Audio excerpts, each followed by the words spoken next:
Hello, I'm Pamela Davis. Welcome to episode 19 of the Well Done Life podcast.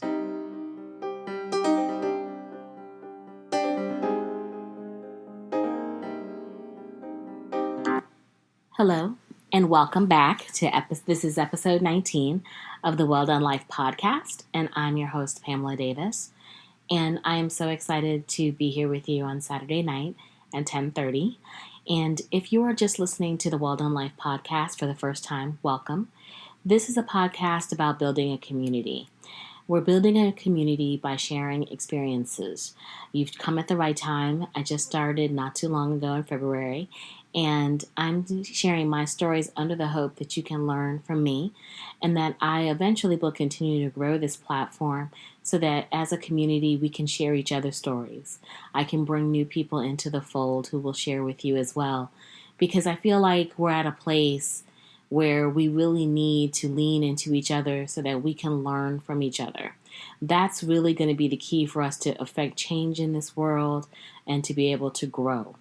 So I really wanted to make sure that I was thoughtful about how I wanted to approach episode 19, because this is a hard podcast.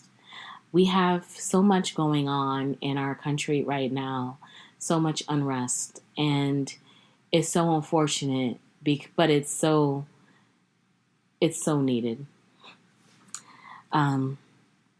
If I think about it, I've been trying to figure out how I wanted to kind of jump into this subject, because one of the key things about trying to live your best life is being able to accept your truth, being able to identify what's in front of you so that you can accept it for what it is and then think of how you can help it be different, or how you can improve upon a situation that is maybe not conducive to you.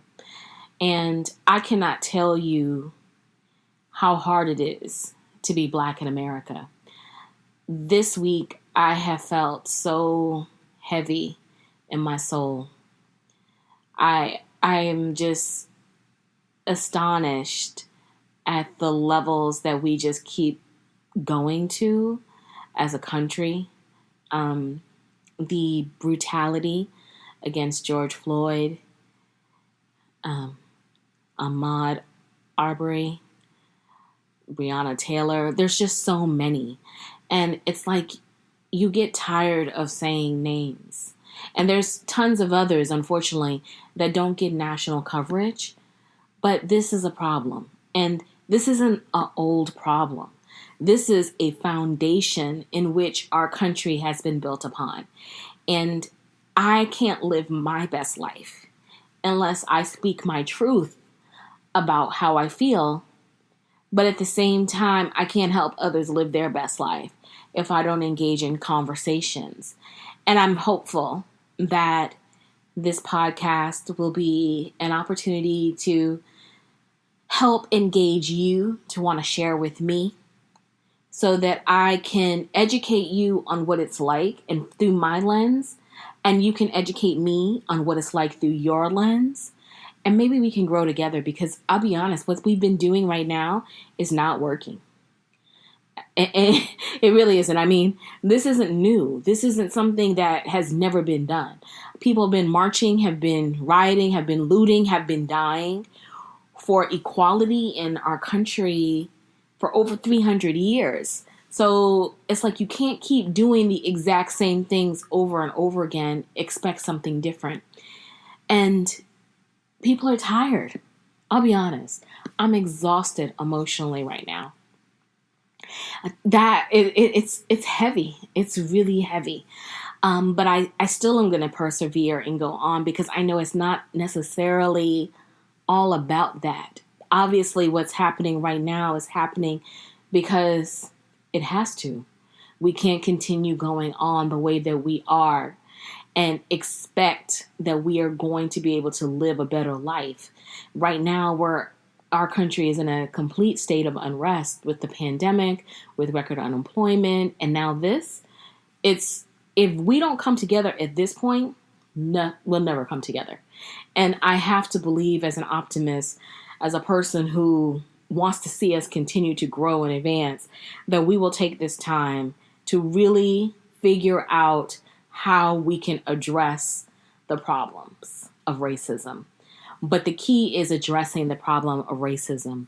The key is acknowledging that there are people in this country who inherently are comfortable with the systematic oppression of Black and brown people. And that is something that we have to take stock of. We can't keep acting like it's not happening. We can't keep allowing people to pacify us with words. We have to see action. And that's on the side of white people and on the side of Black people. This isn't a load that Black people can carry alone. We need allies. We need white America talking about it and holding each other accountable when they identify that somebody is being oppressed, because oppression for one is oppression for everyone. And I don't want to hear anyone say to this generation, or even to my generation, that, oh, slavery's in the past and you just need to get over it. That is not true. I want to kind of give you a little backstory, and I took some notes so I could be very succinct with what I'm going to break down for you. But like I mentioned, Black people in this country have been systematically oppressed for well over 300 years. And I, myself, am a byproduct of some of that. Let me break it down to you in this way. I was born in February of 1973. At the time of my birth, we only were almost 9 years out from the passage of the Civil Rights Act of 1964, which ended segregation in the United States in public places and banned employment discrimination on the basis of race, color, religion, sex, or national origin.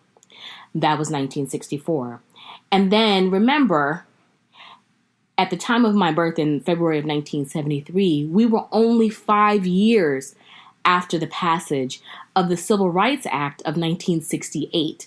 The Civil Rights Act of 1968 further expanded on the previous acts of 1964 because we weren't able to get our full rights established at that point. And they prohibited discrimination concerning the sale, rental, and financing of housing based on race, religion, and national origin. So essentially, I was my parents' first child born with all of my civil rights intact. Let me say that again. In February 1973, I was my parents' first child born with all of their civil rights intact. That also means that Blacks in America have only been free, in air quotes, for approximately 52 years to this day. And America was founded on July 4th, 1776. And the first slave ship from Africa arrived in Virginia near Jamestown in 1619. That means Black people in America had been in bondage and or oppressed for approximately 349 years before the passage of the Civil Rights Acts. Take that in. Imagine what that means. Over 349 years of oppression until we got to the 1968 Acts. To say we're tired is an understatement. To say we have built this country through blood, sweat, tears, death, and oppression will never be enough to cover our impact. Our ancestors were the foundation for capitalism in this country. Remember, capitalism is an economic system based on the private ownership of the means of production and their operation for profit. Characteristics central to capitalism include private property, capital accumulation, wage labor, voluntary exchange, a price system, and competitive markets. So essentially, you brought me here to be your labor force. Remember, Africans came into this country. We were your labor. And you marketed us, you sold us to other people so that you could create industry and capitalism. So we are the foundation of the system that is running this country. But I'm not equal. I'm lesser. I somehow am not viewed as valuable. I'm less than, my life is extendable. And I have only essentially been free myself for 47 years. How do I get over that? How can I turn the cheek? Tell me, how can anyone who is Black in America be asked to turn the cheek, to forgive, to always be docile and to be human? When the people who have oppressed us, who have created this cycle, have demonstrated no type of humility whatsoever. Our lives are expendable. As we're seeing right now, as we saw with George Floyd, I mean, to have a man put his knee on someone's neck for 9 minutes and listen to a man beg for his mother to tell you I cannot breathe, that's irreprehensible. And it's not forgivable. And yes, we are all good Christians and God asks us forgive, but God helps the child God blesses the child who's got his own. And at the same time, it's an inherent problem that we are not fixing. So I say all of that to say, imagine carrying that responsibility and carrying that knowledge that your freedom is new. And at any point in time, because my skin color doesn't match yours, that other people who are like you feel that I'm less than. And don't get me wrong, it's not like every day we have some form of blatant all-out racism, but the microaggressions daily are just as tiring. I saw a tweet recently, and I had to share it in my Instagram, and I thought, it's so true. There are so many Black and brown men and women who are sitting on countless Zoom calls right now, trying to maintain all of their levels of professionalism and decorum, fighting back tears and anger, and being constantly in a state of rage because they're playing the game to get a job. Because even after everything that I just broke down for you, it still has now been instilled in us because we are byproducts of that systemic racism that I broke down to you and oppression, that I somehow have to play a game in order to be acceptable to white America so that I can move ahead and navigate. I have to fight for everything that I aspire to. Whereas there are colleagues or maybe individuals in this world who will get more than you with lesser qualifications. It's amazing. And it's not something that's unexpected, believe me. Black people, we expect it. But I think we're just at the point, like I mentioned, we're exhausted. I mean, my God, over 300 years of oppression. It's like, come on, we're almost at 4 now. And it's like, aren't you tired? Aren't you tired of not liking me because I don't fit what your standard should be? Or because you were generationally taught to fear the thing that is not like you. So you allow xenophobia, which is what that is, the fear of foreigners, the fear of things that are not like you, to allow you to treat me in a lesser way. But instead of you becoming a blatant racist, you do it through microaggressions.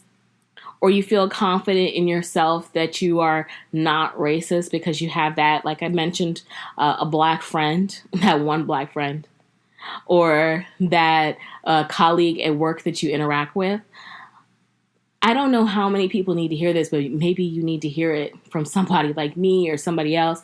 If you have to count the number of minorities that you know, or you can count them, then you might be racist. You really will. I mean, if you cannot actually, or if you can't pick up the phone and have a conversation with a black person not related to business, you might be racist. And when I say that, I mean, if you can have a real conversation. I have a friend from who I used to work with. I don't work with her anymore, but we're cool. And she reached out to me. She's white. And she said, "How are you doing?" And she and I had a real conversation. She was like, "I know what's going on. I know your soul is not well. How can I help? Let me talk to you." And we talked. And she knows what's going on is not the way. And she's actively and vocally honest and stands in the truth that her privilege affords her things that it doesn't afford me. And she wants to be an ally. That's what we're talking about. We need more white people like that, because I know that she will have other conversations with other white people. And when you guys talk and we all talk, we come together and we do great things. Now is not the time to hide and to shirk and to be afraid. Now is the time where we need you to really stand up. We need you to pull up. It's really simple. I don't want to read any notes. I don't want to hear, some passive candy ass rhetoric about how you're so supportive and you care so much, but then there's no action behind it. I want you to be real, because we're at that point that's what we need. We need real. And let me be clear. I have to admit, the looting does concern me. The looting concerns me. The protesting, I totally have no problem with that. I think you have to protest. But like destroying property and looting, I tend to believe that is false. I tend to believe that is perpetrated by other people to put forth false agendas that don't allow Black and brown people to be able to move the narrative to where it needs to be. Because ultimately what I am about is I'm about affecting change where it matters.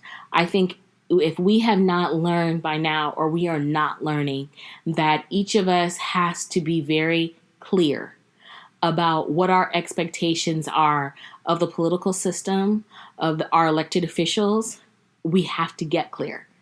It's not about being a Democrat. It's not about being a Republican. I'm an independent. I was a generational Democrat, and I have now declared myself no political affiliation, because I am tired of that.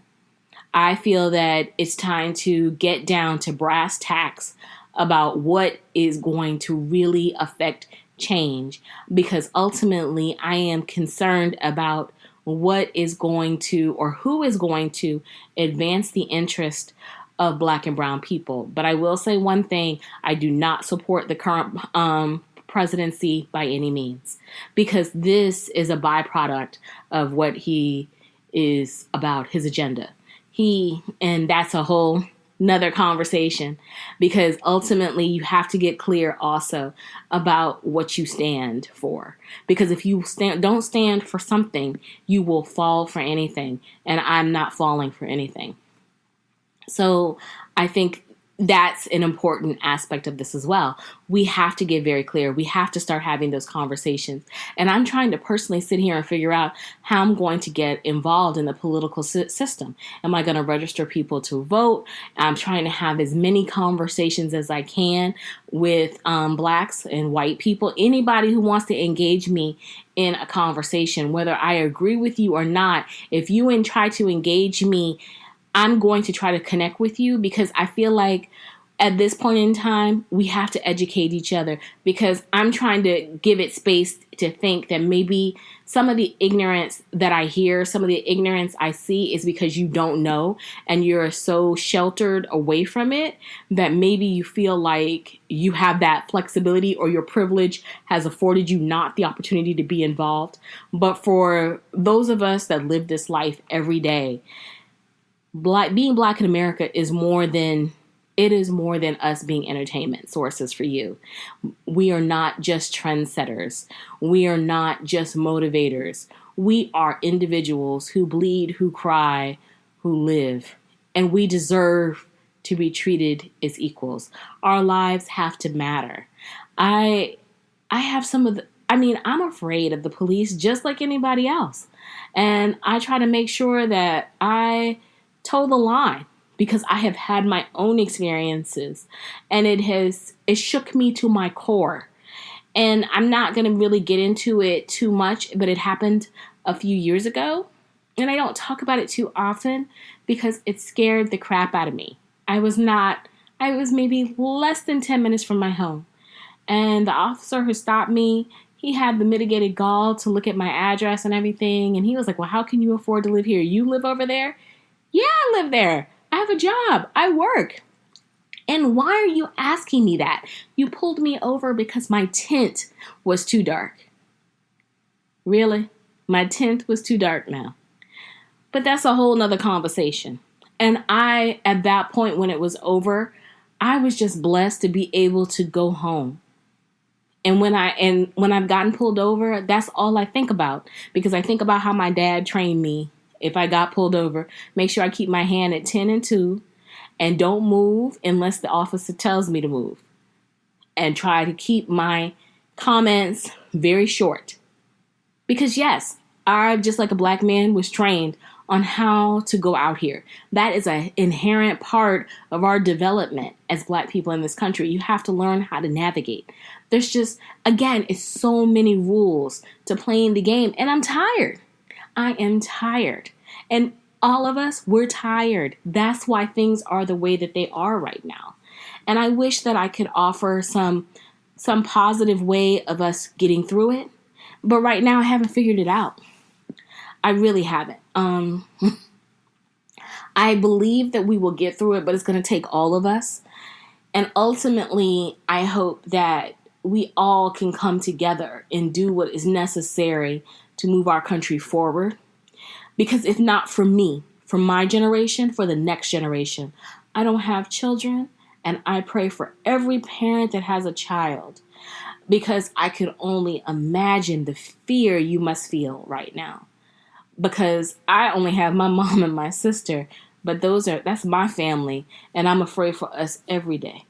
So I want us to figure out a way of how to do better. So I'm going to have to talk about this more, and I hope that you can hang around for it. And if you can't hang around for it, I understand, because I'll be quite honest, you can't live the well-done life unless you can acknowledge where you came from and you can discuss what's troubling you. So this is why we're here. We're right here, right now. And I want everybody to be safe. I want everybody to be prayerful, but I want everybody to figure out and think about what I'm talking about. If you are not black, if you happen to be listening to this and you're white, I want you to ask yourself and think about, are you really racist?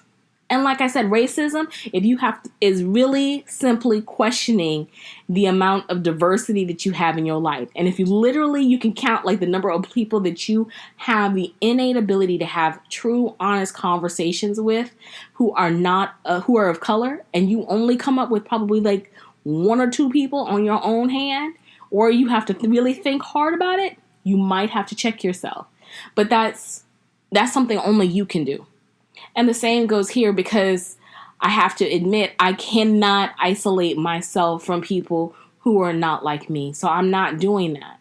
I try to have conversation with anyone who will ask me questions. So I'm open. But I think we have to get past it. We have to be very honest and clear about where we are so that we can move forward. So I want us to do that. And like I said, we will have more conversations. I hope you can rock with me. I hope we can learn and grow together, because I need you. We need you. We can't keep going through this year after year, month after month, day after day. It's time for a change, and the change is now. So please help us be a part of that change. Be an ally, not an obstacle. I want to say prayers to everyone, prayers and graciousness to our first responders out there. I'll have all my social media information in the show notes, but you can find me on my social platforms that I am Pamela L. Davis on Twitter, at Instagram and Facebook. You can find me at Pamela L. Davis.